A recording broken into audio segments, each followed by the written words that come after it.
Okay.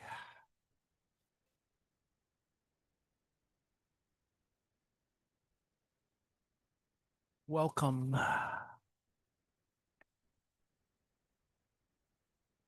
Welcome to dis&datInformation. I'm going to test the microphone again because I've had this problem. Testing 1, 2, 3. Okie dokie. Here we go. Uh, yeah, it's the 8th of September. Jesus, time flies. We're having fun.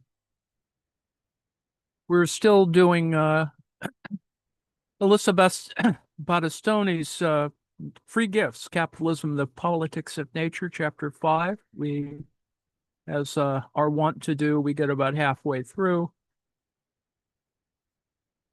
till we have to start the next half in our next little section. So we've been talking about the labor of life and the wages for housework campaign. I mean, among other things. And of course, there is an ideological critique.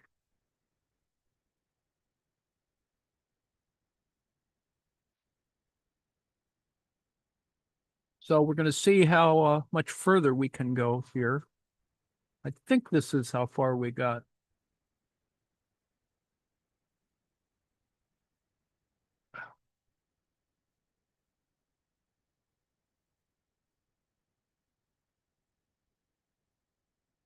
Yeah, I think we were here. Against the naturalization thesis, the widening of the theoretical aperture described above rightly seeks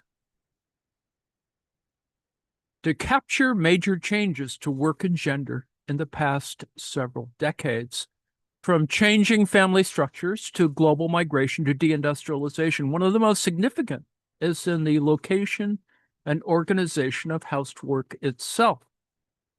Much of the work once done in the private household, from childcare to laundry to food preparation, is now performed for wages in the commercial service sector. Despite a different relationship to the wage, family, and workplace, it's often noted that these kinds of waged labor share many of the characteristics of unwaged housework, namely that they are poorly paid and socially under-recognized. This raises a new question. Why do these kinds of work remain poorly remunerated even when they are waged? And even when they are no longer done only or even primarily by women? Or, as Federici asked, why is producing cars more valuable than producing children? What I call the naturalization thesis offers an explanation in two parts. Certain activities are naturalized as women's work, such that women are expected to do them for little or no pay, while at the same time certain activities are seen as less valuable because women do them. In other words, it makes two claims simultaneously, one about why women tend to do certain kinds of work, and one about why certain kinds of work are not valued. But the ideology critique developed by the wages for housework folks doesn't function in the same way when reapplied to waged work. An account of ideology developed expressly to extend the critique of waged labor to unwaged work becomes incoherent when applied to categories like social reproduction or reproductive labor, in which waged and unwaged work intermingle. On the one hand, the naturalization thesis relies on a functionalist understanding of gender. Capitalism needs reproductive labor to be free, and thus it is made so by the naturalized ideology of gender. Housework was transformed into a natural attribute rather than being recognized as work because it was destined to be unwaged. Federici declared, explicitly analogizing capital to God. In the same way as God created Eve to give pleasure to Adam, so did capital create the housewife to service the male worker. In such formulations, a personified capital seems to act intentionally with the explicit goal of rendering reproduction free. Other analyses of reproductive labor make telling use of the passive voice. Women are defined into nature or are naturalized by an unnamed entity. Women and nature are declared unproductive.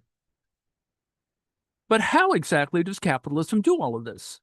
How does it so successfully deceive us to the extent that we willingly live in the family orders it requires or express ourselves in the gender presentations it finds useful? This is a familiar problem. Feminists have often argued that the accounts of gender rooted entirely in capitalism are unsatisfactory, insofar as they grant capitalism extraordinary power to make human social relationships and identities.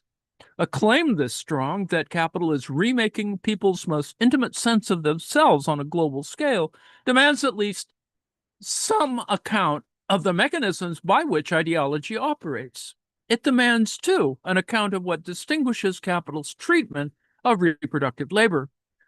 If capitalism relentlessly commodifies human activity, why hasn't it commodified housework in particular? If capital has the power to make labor free or cheap through ideological mystification, why would it not simply naturalize and thereby appropriate more forms of work? Instead, many accounts of reproductive labor simply gesture to a capital that operates, as Federici describes it, as an omnipotent, quasi-divine power. The naturalization thesis, however, is also unsatisfactory as an account of labor. It fails to offer a convincing explanation for why certain kinds of labor tend to be poorly paid, even when they are waged. Significantly, the naturalization thesis transforms the justificatory role of ideology into a causal force. Most theorists of ideology acknowledge the former, claiming that ideology disguises domination or makes it palatable. Some, however, argue that the beliefs of the dominant also have causal effects on the constitution of reality. Deployed to explain the low value of waged reproductive work, the naturalization thesis does the latter. It suggests that capital itself is hoodwinked by ideology, such that it employs and pays people on the basis of attitudes rather than costs, a claim that implies a substantial and considerably idealist revision of our understanding of capitalism. Footnote 78.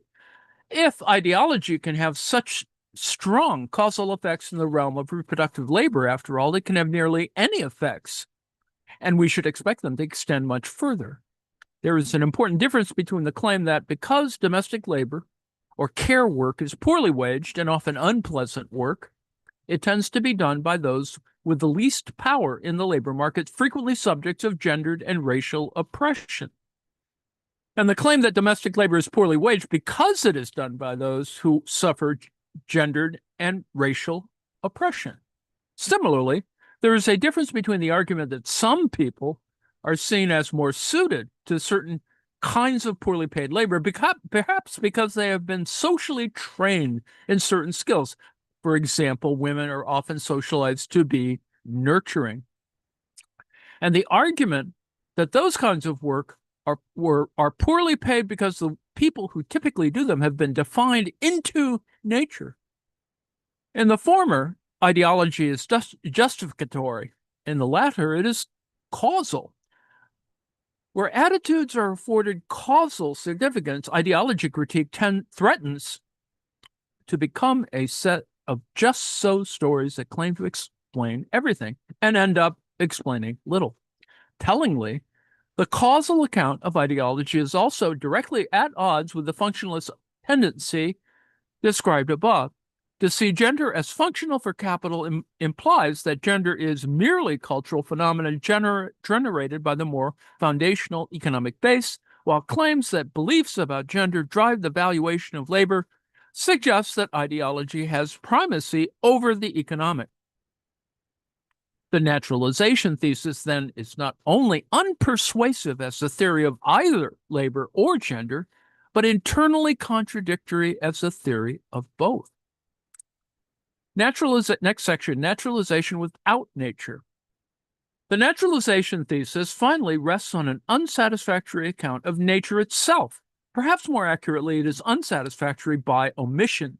Most feminist analyses of naturalization leave the problem of nature itself altogether unexamined.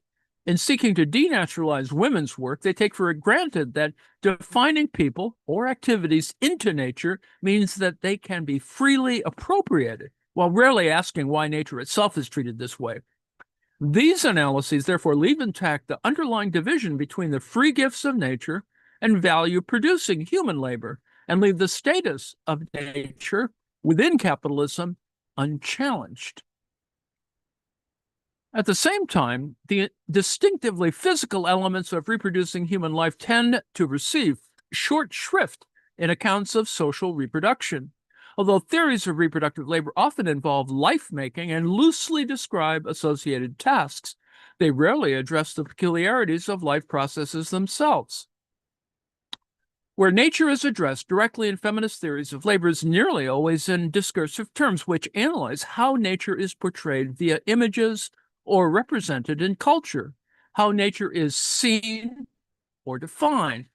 The naturalization thesis thus reflects a broader discursive turn in political and social theory that conceives of nature not as a material force in its own right, but as an idea, concept, or construct deployed in service of social projects. This turn has dominated the study of nature, even within environmental studies, and the ideology critique of naturalized housework has directly informed analyses of the relationship between nature and capitalism in particular. The influence of the naturalization thesis on environmental thought is illustrated most clearly by Jason Moore's influential theory of cheap nature, which is exemplary of what I have called the worldview approach to diagnosing capitalism's relationship to nature. While Moore frames his account as a theory of real abstraction, it is better understood as an extension of the ideology critique of naturalization to nature itself, an extension to nature itself, one which develops housewifization theories, tentative moves in this direction to underpin a sweeping critique of capitalism. Moore charges capitalism with not only appropriating the unpaid work of both human beings and extra-human natures, but also constituting them as such, the unpaid work of women, nature, and colonies. He claims, echoing Mies, are not merely plundered, but actively created through processes of scientific knowledge-making. Footnote 85.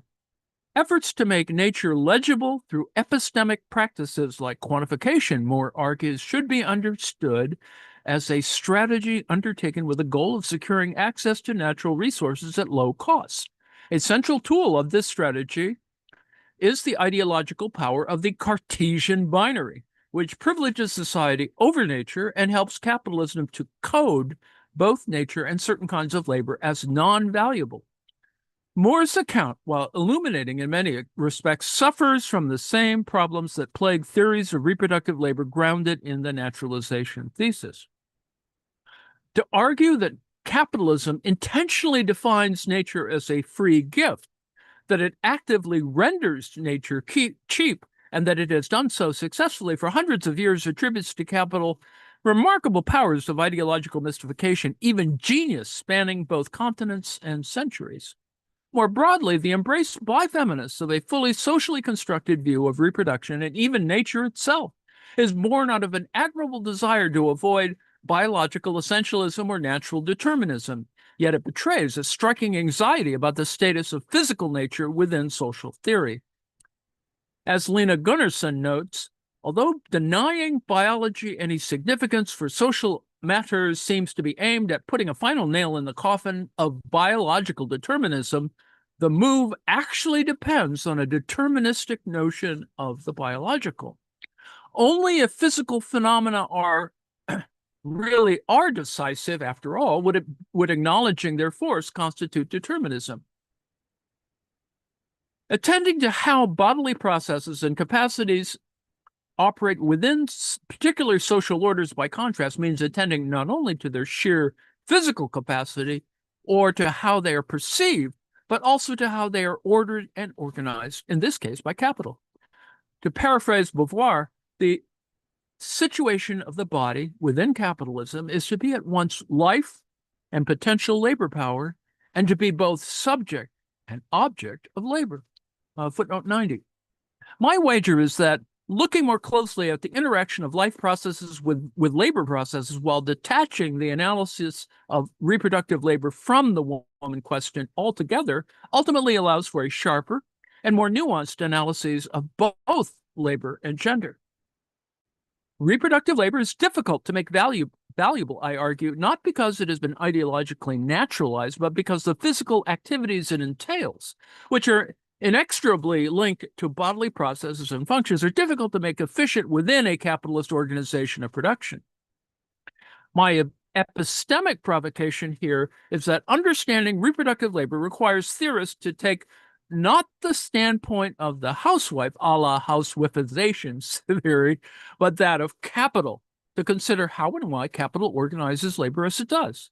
The goal of capital is to reproduce itself by generating profit, not to reproduce a certain set of gender relations. The former may entail the latter, but it may equally entail what Angela Davis describes as the supersession of a gender division of labor. Capital, moreover, is neither intentional nor omnipotent in its ability to coordinate social activity in service of accumulation. Indeed, as attention to the service sector shows, certain kinds of labor have proven remarkably difficult to make valuable despite capital's best attempts. Capitalism's failure to pay for reproductive labor, in my account, is incidental rather than intentional, stemming from the disinterested processes of capital investment rather than a plot to keep reproductive labor, in particular unwaged, or a patriarchal commitment to the superexploitation of women.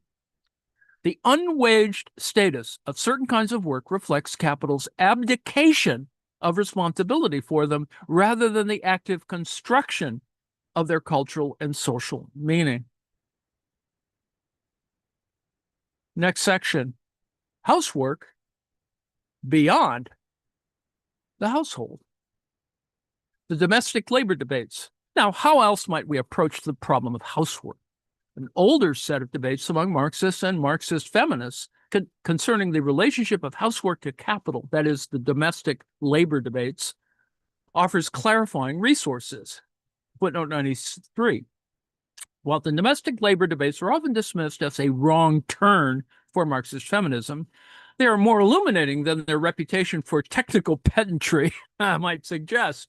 Rather than orienting analysis around the relationship between gender and capitalism, as thinkers of the woman question do, they consider how concrete labor processes are situated within capitalist social relations. And rather than reifying reproduction as a distinct sphere, they interrogate the meaning of productive labor. In colloquial use, the terms productive and unproductive are often taken to hold both a metaphysical and moral valence. Productive labor is often understood as that which creates a physical object in the world, as well as activity deemed socially useful or desirable. Unproductive labor, by contrast, seems to connote labor that creates nothing and does little, labor that no one really needs and which perhaps isn't really labor at all. Adam Smith, for example, differentiated between productive and unproductive labor on the basis of the physical product it generated. The labor of the productive manufacturer, he argued, realizes itself in some particular subject or vendible commodity, which lasts for some time, at least after that labor is past. The labor of the unproductive menial servant, by contrast, did not. His services generally perish in the very instance of their performance and seldom leave any trace or value behind them. But this is not how Marx uses these terms. The difference between productive and unproductive labor has nothing to do with either the kind of labor in question or its product. To call labor productive, for Marx, describes only the relationship of labor to capital. Productive labor is labor that produces surplus value for capital. Unproductive labor is that which does not. Footnote 96. Any kind of activity resulting in any kind of product can be productive or unproductive depending on its context. Nor does this distinction reflect whether work is waged. A waged cook working in a restaurant owned by someone else undertakes productive labor. But since they prepare food which is sold for a profit, but both a chef who is paid to cook for a private household and a person cooking their own dinner are unproductive since the food they prepare is consumed directly. Footnote 97. Against the idea that productive labor is virtuous, moreover, Marx argues that to be a productive laborer is not a piece of luck, but a misfortune. It means that one is being exploited. To call labor productive, that is not to assign it moral worth or significance. The traditional Marxist account of domestic labor holds that it is unproductive. It is useful for members of the household, but it's not employed by capital to produce commodities for sale. Wages for housework took issue with this characterization, arguing that housework was directly productive of surplus value, or at least an essential condition of its production. These claims were often motivated by the desire to articulate feminist projects in terms of the struggle against capitalism, as Federici and Cox argued, quote, if our kitchens are outside of capital, then our struggle to destroy them will never succeed in causing capital to fall. For more orthodox Marxists, by contrast, the question was not whether domestic work was really work. It clearly produced use values for members of the household, like meals and clean clothes. But most Marxists argued that domestic labor simply did not produce surplus value for capital and therefore did not constitute productive labor in a Marxian sense, regardless of how useful it was or how onerous. Those working in the household are not employed by capital directly or coordinated with other workers through the market. Instead, they are isolated in their homes, producing at their own pace and on their own schedule. The goods and services they produce are consumed by family members, but not exchanged. Most reach the conclusion that housework is useful and necessary to human life in general, and often to processes of capital accumulation, but not itself productive of value. The debate sought to impose rigor on the broad and wide-ranging set of claims made by theorists of housework, and usefully redirects attention to the social relation between labor and capital. The problem, however, is that it takes housework too literally. As a result, it borders on tautology. It analyzes work already classified as domestic, that which takes place in the sphere of the private home or family, and concludes that this work is not directly productive for capital in part because it is done at home. Nothing about the labor itself, however, understood as a set of activities precludes it from being classified as productive in the Marxian sense. What happens then when this labor is performed outside the home, examining the waged work of the service sector in its own right, rather than simply extending the naturalization thesis to explain it, can help us move beyond the focus on wagelessness or unpaid labor and turn attention instead to the question of why some kinds of work, even when waged, resist organization along the lines of capitalist rationality. The service sector debates. Next section. The notoriously capacious service sector is often discussed in Smithian terms as comprising activities that do not leave behind an object that can be stored or circulated, and that must be consumed as soon as they are produced. But the defining characteristic of services in modern economics, as most prominently discussed by the economist William J. Baumol, is that they tend to resist the kinds of productivity gains that characterize manufacturing.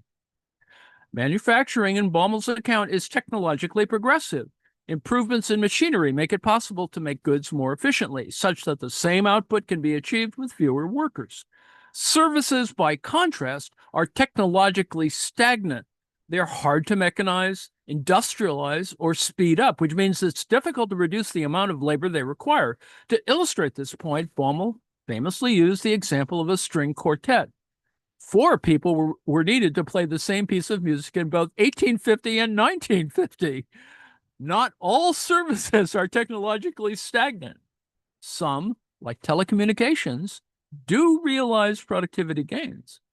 The problem is concentrated in what Baumel describes as quote-unquote personal services, those that entail direct face-to-face interaction between those who provide the service and those who consume it, which rely on, quote, a human element not readily replaceable by machines. Whereas wage increases in technologically productive sectors can be offset by growing productivity, in labor-intensive service sectors, wage increases have an outsized effect on production costs. Keeping costs down typically entails either wage suppression or sheer reduction of labor time per unit produced, which is usually correlated to decreases in quality. Higher patient-to-nurse ratios are strongly correlated with worse health outcomes. For example, similarly, larger class sizes correspond to worse educational outcomes. Over time, the disparity between productivity in technically progressive and stagnant sectors tends to rise, as efficiencies continue to develop in the former, while productivity in the stagnant sector remains low. The costs of technologically progressive goods continually decline, while those of labor-intensive services stay even or increase. Even if the costs of labor-intensive goods remain stable on their own terms, they tend to rise relative to the persistently falling costs of goods in high productivity sectors. The result is that even as manufactured goods become increasingly affordable, including once luxury items like cars and computers, services like healthcare become increasingly unaffordable. Even as workers in the latter sector are paid relatively low wages. Baumol names this phenomenon the cost disease. From a Marxian vantage point, Aaron Benov and John Clegg note Baumol's distinction between formal subsumption and Baumol's distinction between progressive and stagnant sectors reflects Marx's distinction between formal subsumption and real subsumption. Services are simply the class of processes that resist real subsumption, those activities that are not easily mechanized, industrialized, scaled, or substituted with manufactured goods. As Benanov and Clegg conclude, those activities that remain services tend to be precisely the ones for which it has so far proven impossible to find a replacement in the world of goods. Yet, while critical theories of service work have addressed this cost disease, its significance for the analysis of reproductive labor have gone largely unrecognized. The cost disease suggests that the low value of reproductive labor stems not from the ideological trick of naturalization, but rather from the fact that the physical qualities of certain activities resist industrialization, economies of scale, and automation. The failure to automate reproductive labor is not for lack of imagination. In 1920, W.E.B. Du Bois had argued that the work done by domestic servants was an anachronism overdue for mechanization. Half a century later, Shulamith Firestone proposed automating gestation, and Angela Davis proposed industrializing housework. Yet a great deal of housework has remained in the category of technologically stagnant personal services. The language of the remainder, in fact, is precisely how the Marxist feminist Jean Gardiner described housework in 1975. As she observed, many of the services which have remained domestic tasks are actually not subject to major savings in labor time. As Maya Gonzalez and Jean Netton have more recently argued in their discussion of reproductive labor, there is always a remainder, what cannot be subsumed or is not worth subsuming. The repeated language of the remainder points to a phenomenon that will by now be familiar. Despite capitalism's tendency to pull everything into its orbit, to formally and then really subsume all activity, it does not always succeed. From this perspective, services and housework share core characteristics. Despite their different locations, the domestic setting of housework versus the private market-mediated service sector. They are the labor processes that resist real subsumption. They are what is left over once capital has absorbed and reorganized the activities that it can make productive. But this leaves one more question unanswered. What activities are these? And why do they in particular resist subsumption? Why are they so difficult for capital to absorb? Next section, the labor process and life process. To answer these questions, we have to look more closely at the labor processes in question, which requires recognizing how closely they are bound up with the life processes of human beings. While the distinctive nature of life processes in reproductive labor has largely vanished from recent analyses, it is prominent in many older accounts of housework. Suzanne Gale describes household tasks as concerned with simply keeping level with natural processes, which, once done, are not done for good and will have to be done all over again. Housework battles perpetually against entropy, against the tendency toward disorder and decay, as in Beauvoir's memorable description of the housewife's struggle. She attacks life itself. She would like to stop everyone from breathing. Seeing life as a promise of decomposition demanding more endless work, she loses her joie de vivre. Or consider the poem in which the housewife dreams of the housework-free afterlife, where they don't eat, there's no washing of dishes. Gestation and childcare, in particular, are frequently identified as processes that cannot be shared, redistributed, or mechanized. Beauvoir describes gestation as a process that no machine can rush or slow down, one that the most ingenious machines fail to divide or multiply. James and Della Costa note that while technological innovation had reduced the amount of necessary work in industry, the same cannot be said of housework. The housewife is always on duty, for the machine doesn't exist that makes and minds children.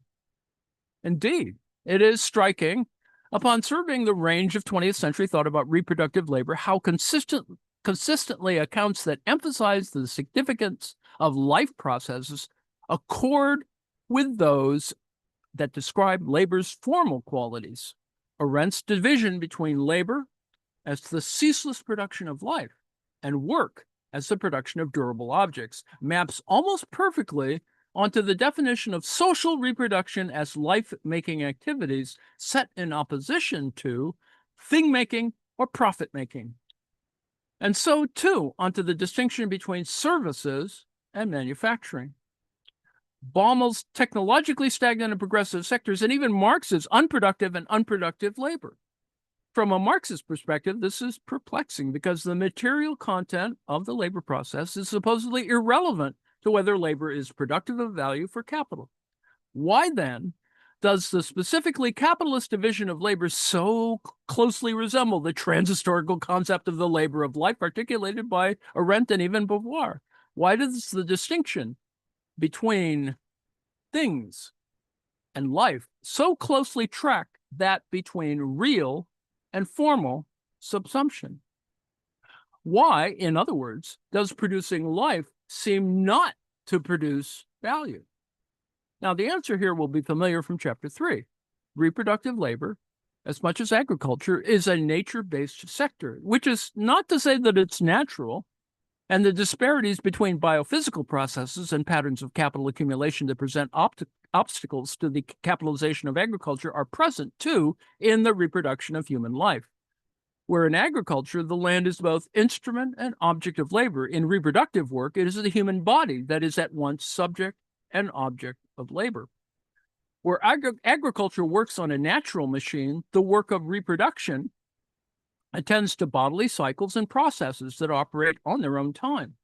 The capacities that are the hardest for capital to replace and automate are the ones that are most fundamentally linked to specifically human life processes, the processes that continually reproduce the human body itself. Attention to life processes and biological reproduction in particular might seem to suggest a troublesome return to the idea that reproduction is a distinctly human activity, threatening to renaturalize housework and in turn to redraw the much disavowed link between women and nature. Are not women admitting, Merchant asks in her own study, analogizing women to nature, that by virtue of their own reproductive biology, they are in fact closer to nature than men, and that indeed their social role is that of caretaker? But to attend to how human life processes are organized by capital emphatically does not require that we identify the womb in particular as a point of connection to the earth. To do so is to collapse the enormous diversity of life forms into a single temporality of nature aligned with a subset of human bodily processes, paradoxically, one associated with the unearthly moon, while at the same time treating certain human bodily processes, gestation, menstruation, as uniquely connected to life cycles while ignoring those common to all human beings, digestion, sleep, and death.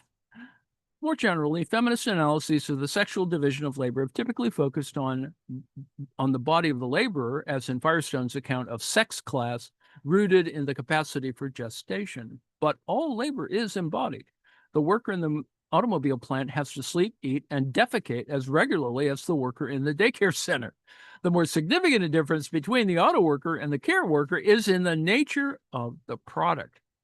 What is most significant in organization of most reproductive labor, in other words, is not the body of the laborer, but the body being reproduced. The problem of caring for children is simply an acute illustration of the problem of care for living beings more generally and the challenges that arise in attending to the life processes of others. From this angle, elements like age and ability are typically more significant in the organization of labor processes than the traits associated with sex. Now, I try to explain that to Trump. As Gabriel Wynant notes, Marx's description of the need to reproduce labor power, his observation that a definite quantity of human muscle, nerve, brain, etc., is expended in labor each day and must be replaced, is far too neat. The quantity of human muscle, nerve, brain, etc., can hardly be definite. Its expenditure will necessarily vary worker to worker, day to day, according to an infinity of contingencies that are partly opaque to all involved. We can't measure the quantity of brain that needs replenishing at the end of an exhausting day in the way that we can measure the number of widgets that a factory has committed to producing, nor do we know what exactly is required to replenish that quantity, how many hours of sleep or what kinds of food. It is the very indeterminacy and unpredictability of human needs, born of the resolutely qualitative processes of bodily function and the subjective elements of human consciousness, that make the act of tending to these needs nearly impossible to standardize or to mechanize, and that render the labor processes built around them especially difficult for capital to make productive.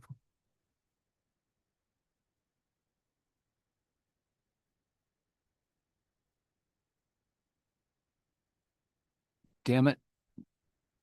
Thus, healthcare is an exemplary case of the cost disease for reasons long noted by feminist theorists. Care fundamentally requires attention and responsiveness to the needs of others, as Joan Tronto observes. To restore someone's health, and incidentally their ability to work, requires assessing their condition, monitoring their symptoms, administering medication or physical intervention as necessary, being available if they take a turn for the worse. Care also typically requires concrete time in which natural processes unfold within the human body itself, what Mary Malloy calls biological time. The reproduction of human bodies requires time for the regeneration of cells, digestion of food, and other sorts of biophysical processes operating beyond direct human control. While these processes are undoubtedly human, they are rarely consciously controlled in the way that Marx suggests that truly human labor is. As Sophie Lewis argues, there's clearly a case for considering pregnancy as a kind of ecosystem service or animal labor. A fetus must gestate within a human body, and a higher wage will not make it come to term sooner. But if pregnancy is perhaps the most obvious example, it's far from the only one.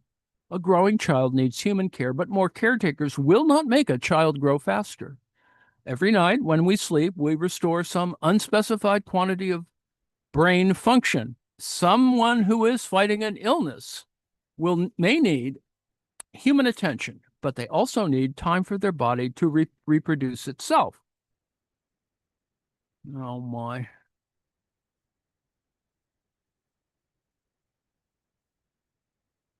But they also need someone who's fighting an illness may need human attention, but they also need time for their body to produce antibodies. The actions of human viscera, we might say, help produce labor power in the same way that J.B. Say notes that the sheep's viscera help produce wool. These elements are not like gifts of nature. They're not simply naturalized. They are gifts of nature. Many human life processes are regular and repetitive, as Arendt and Beauvoir suggest, but they are also beset by unpredictable interruptions. The needs of embodied humans emerge on their own terms, not those of the timesheet or billing cycle. To provide care, therefore, requires a considerable amount of idle time, in which carers are available in case they are needed without knowing exactly when, how they will be called upon. In care work, in other words, the disjuncture between the concrete time of the body and the abstract time of the hourly wage is particularly acute. And the gap between production and labor time is particularly large. Caring patterns might be altered in response to the cycle of a parent's work schedule or a paid caregiver's working hours, and the quality of care may be compromised in order to economize on labor costs. But they cannot be scheduled for maximum efficiency in the way that the tasks of industrial production can. Now, if this gap is most acute with respect to care, however, it is apparent in some form in most household tasks. Activities like cooking typically require intermittent attention over long stretches of time, during which natural processes unfold absent inputs from human labor. When baking a loaf of bread, for example, for instance, one has to wait for the yeast to act and the dough to rise. As this illustration suggests, the reproduction of human life is fundamentally more than human undertaking. The reproduction of human life is fundamentally a more than human undertaking. The food we eat is composed of non-human biomass digested with the help of microbes and converted into human cells. The air we breathe is produced by plants that absorb carbon dioxide and generate oxygen, which in turn rely on countless organisms to make soil, as we will examine more closely in the next chapter. Time spent in nature can be mentally and physically restorative. Conversely, the intake of pollutants and toxins can be disabling and exhausting. The basic activities of the household reflect our necessary engagement with the more than human world. Cooking is the quintessential moment of transition between nature and culture, the raw and the cooked. Cleaning removes unwanted matter from mud to insects to smoke from the nearby factory chimney. The reproduction of human beings is not only natural, of course. Theorists of social reproduction are right to emphasize that reproduction isn't just a matter of sustaining life, but of making people, developing human capacities, and recreating a broader set of social relations. The standard of reproduction is set not by a biological minimum, but in accordance with social expectations, legal requirements, and cultural norms. What counts as good care, for instance, is subjective and is itself often the site of negotiation and struggle. As ever, the distinction between social and natural is itself difficult to parse. Children who haven't eaten breakfast will struggle to focus on lessons. Language difficulties can interrupt medical care. Providing care and other personal services, therefore, requires not only attention to physical needs, but affective and emotional aptitude, interpersonal responsiveness, and other social skills. Yet these elements only exacerbate the cost disease, insofar as they tend to make human labor harder to replace and render the work required to reproduce human beings still more indeterminate. The production of human life, then, is simultaneously labor-intensive and nature-intensive. It requires a great deal of distinctively human labor time, which is difficult to make more efficient, and it requires time in which natural processes unfold, which similarly resist efficiency and acceleration. The work of reproducing human beings would be both labor-intensive and nature-intensive under any social order. But this quality takes on distinctive features in a system where production is oriented towards profit. It's because capital allocates investment according to the prospects of profitability that labor-intensive services are costly and underprovided, while manufactured goods are cheap and prevalent. The cost disease describes a fundamental tendency of capitalist economies, one that pertains to all sectors where productivity gains fail to keep pace with those of industry, and one that is incurable as long as productivity gains diverge. As Baumol argues, the cost disease is the result of, quote, economic force is so powerful that they constantly break through all barriers erected for their suppression, unquote. It is the unintended consequence of the way that particular labor processes develop within broader trajectories of production, a perverse outcome of a system where power over investment is private and driven by market rule, an instance of counter-finality in its own right. The abdication of reproduction, next section. We tend to envision a fully capitalist mode of production as fully industrialized, like a baby farm with paid employment and no sentiment, as Sheila Rowbottom once imagined, or the automatic feeding machine of Chaplin's modern times. As we've seen, capital often is intensely involved in life making. It is extremely intentional in producing the lives of the animals and plants that generate commodities like milk and wheat. The reproduction of pigs, for example, is tightly managed, from the selection of genetic traits to the insemination of the sow to the scheduled delivery of piglets. Visions of the dystopian baby farm thus recognize the continuity between human and animal lives in their own right, suggesting that eventually we too will be treated like livestock, and indeed, where human beings have been held as property, as chattel, a term itself derived from cattle. Human reproduction has often been brutally controlled, as feminist scholars of slavery have detailed. But for the most part, what is distinctive about human reproductive labor under capitalism is its product, at once human life and labor power. It is not the human being who is bought and sold as a commodity, but their time. Rather than organizing reproduction on an industrial model, then, capital usually leaves the reproduction of labor power up to workers themselves on the assumption that they will find some way of staying alive between shifts. It doesn't care how exactly they do it. The result is that the reproduction of human beings is typically much less tightly organized than the reproduction of non-human nature. Now, capital will provide whatever aspects of housework it can make profitable. And the sectors of industrialized housework that have been the most capitalized are those that are most amenable to productivity gains. Fast food restaurants, for example, rely on frozen, pre-cut, and otherwise prepared food produced industrially, one that can be made to order quickly on an assembly line model with a high degree of mechanization. In care, by contrast, there are few such productivity gains to be had. Institutional care achieves some modicum of efficiency by grouping those in need of care in a physical space, enabling cooperation among workers. Many medical technologies automate the work of attention, monitoring a patient's condition and sounding an alert when human labor becomes necessary.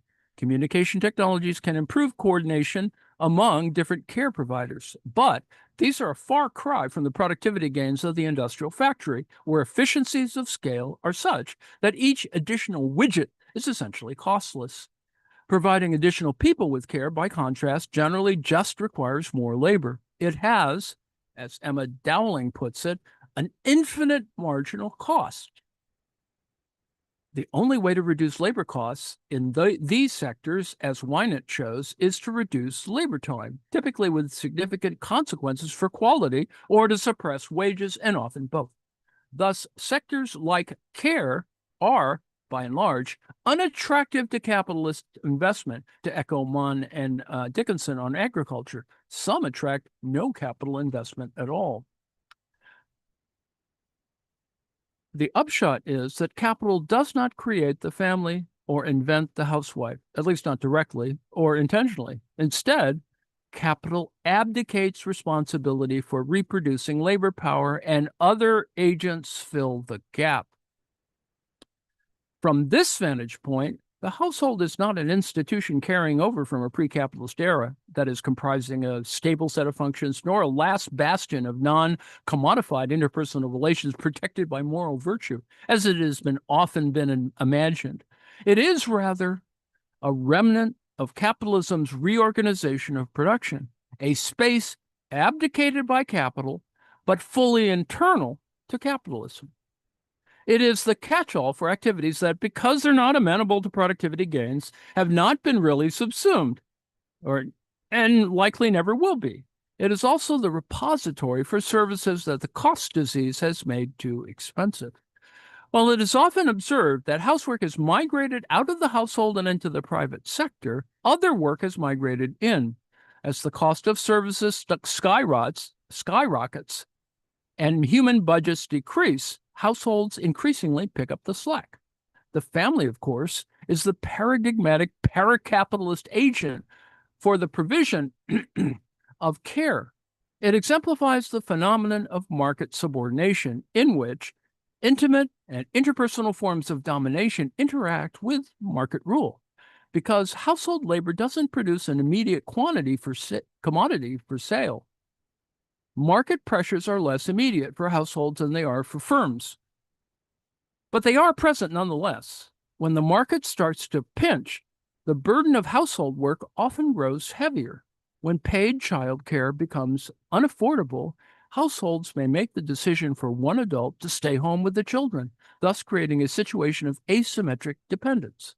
Significantly, although this dependence and the exposure to domination that comes with it is typically strongly gendered, it is not necessarily rooted in sheer patriarchal power or ideological mystification. It may well result from a mutual agreement rooted in a rational calculation about the comparative earning power of the relevant parties, which will very often map onto patterns of racial and gender oppression. Intimate dependence and direct domination, in other words, are in this instance downstream from market rule rather than counterposed to it. The family, however, is not the only such agent. As other nature-based sectors, the organization of reproduction is heterogeneous. It takes, as Winant notes, a vast diversity of forms organized by an array of institutions. As in other nature-based sectors, this general heterogeneity is nonetheless marked by familiar patterns of exploitation in which aspects of market rule and class rule interact with more direct and interpersonal forms of domination. Workers in these sectors are typically paid extremely low wages for long hours, echoing patterns of sweated labor more broadly. Management is often displaced either onto interpersonal relationships or the market itself, as personified by consumers who interact directly with service providers. For example, tipping makes the customer the boss. Home health aides are often employed by an agency, but directed by a patient's family members, and so on. Here, too, political subordination is a tool in the struggle to keep labor costs down. Global care chains bring migrant women from the global south to the global north, often under dubious legal conditions that subject them to the domination of employers unchecked by legal protections. The key mechanism here is not ideology, but power. Waged reproductive workers are motivated not by an internalized sense of gendered duty, but by the familiar power of employer over employee, the power of the sack given force by the double freedom of the worker. For the most part, then, reproduction within capitalist societies is a far cry from the visions of industrial human production that populate dystopian imaginaries. It tends instead to be a cobbled-together patchwork of public and private, household and market, childcare provided by family members and babysitting by electronics, meals from fast food restaurants, and an undocumented nanny paid under the table. Feminists have frequently criticized Hobbes' view of human beings springing up spontaneously like mushrooms from the earth, pointing to the forms of active labor and care that go into the formation of human beings as social and political selves, and rightly so. But understood in relation to capital, the production of human labor power is much more like the production of fungi than the production of pigs or cattle. A loosely organized network of social and natural relationships produces, through indirectly organized and largely unsubsumed processes, an embodied human being whose labor power is eventually purchased by capital, or not. Conclusion. Yes, we got there. Reorganizing reproduction. The shared position of social and ecological reproduction, human and earth maintenance, is not the result of ideological mystification, as is often charged. It reflects instead the anomalies that result when labor processes centered around recalcitrant physical elements. When labor processes centered around recalcitrant physical elements exist in a world that is generally organized by capital. It's this recalcitrance that underpins the cost disease in sectors where human life processes are the object of labor. And that leads to the abdication by capital of many aspects of human reproduction altogether. Now, the cost disease also has environmental consequences in its own right. It explains, for one thing, the devaluation of maintenance that Euclid's manifesto decries. That's what the chapter started with, because services become ever more expensive relative to ever cheapening manufactured goods. Both spending and investment tend towards the latter. Thus, consumer goods are plentiful, often too plentiful, even as the things most necessary for life are scarce. As labor-intensive services grow more costly, meanwhile, repairing and maintaining things becomes more expensive than simply buying new ones.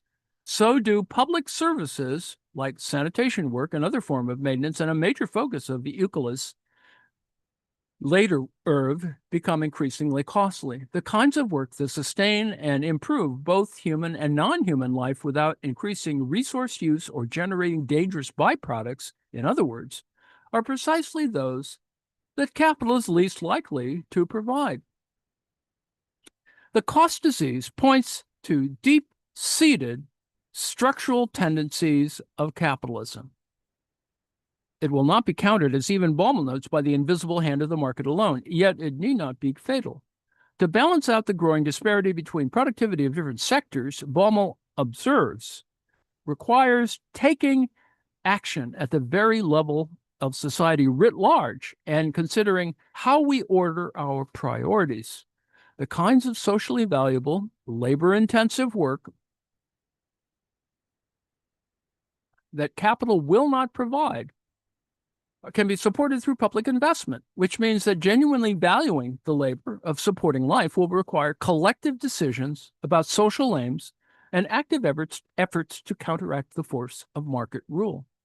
Struggles about reproduction then are never only about reproduction. They are about how societies choose to organize labor and allocate resources more broadly, about what kinds of work we think are valuable and important, regardless of whether they're productive of value for capital. To see human reproduction as continuous with both other forms of human labor and more than human forms of life, in turn, requires thinking more expansively about how ways of living, both human and non-human, might be organized, about how else we might live together and make a shared world on our only planet. In these projects, feminist theories of labor remain an invaluable aid, as the widespread resonance and uptake of feminist Marxist analyses in contemporary life reveals. Reproductive labor is particularly generative of critiques of capitalist valuation, perhaps more so than any other kind of work, because reproductive labor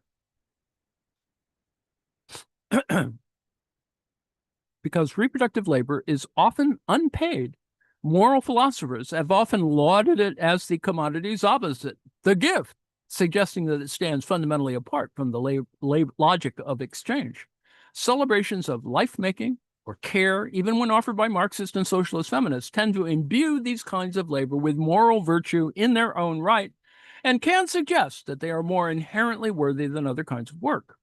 Even calls to pay reproductive labor its true value suggests that wages generally do reflect labor's social work. In so doing, they can accidentally reinforce the idea that other forms of work are rightly valued by capital, that other kinds of work are waged as they ought to be. The great legacy of wages for housework, then, is to remind us that capitalism will never pay what reproductive labor is worth, because that is simply not what the wage does. The cost disease, too, undermines the idea that the wage paid for labor reflects its value to society, and as such, might help to politicize the way that labor of all kinds is valued. In observing that many kinds of human labor that we recognize as worthwhile are not valuable on capitalism's terms, we might begin to question those terms in their own right. instead of simply asking why reproductive labor in particular is devalued. In other words, we might begin to ask, what kind of system is it that evaluates the work of generating and sustaining human life as worthless? And why should we trust it to evaluate anything else as we think it should? So that's the end of our little chapter here. I think it's a good chapter because it ranges from performance art to, well, all kinds of other stuff, and raises useful questions about, well, we have more current sort of reflections on that, which are important politically. The Handmaid's Tale, for example, is a kind of critique and represents one of many, feminist points of view on this matter. And pretty clear that our commentary and discussions on this are highly problematized and have ideological constraints. So anyway, that's what we've done for today, and I will in a second here stop. Come on. Oh, please. There we go. I will stop the live stream.